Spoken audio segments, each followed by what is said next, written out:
pesos or kahit a fraction of that lang po yung maibalik? O buo po ba dapat? Wala na akong wish sa budget. Sinabi ko na nga noong nandun kami sa House of Representatives na kung ano yung pleasure ng Congress, both House of Representatives and Senate, yun na yung masusunod.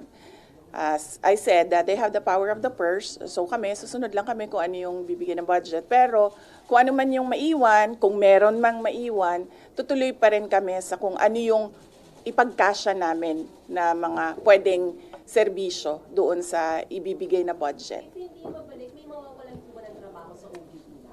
Yes, oo. Meron kasi kaming mga OVP personnel na yung charges nila, nakita namin na natanggal. Yung budget source nila natanggal. So, meron talagang mga OVP personnel, particularly sa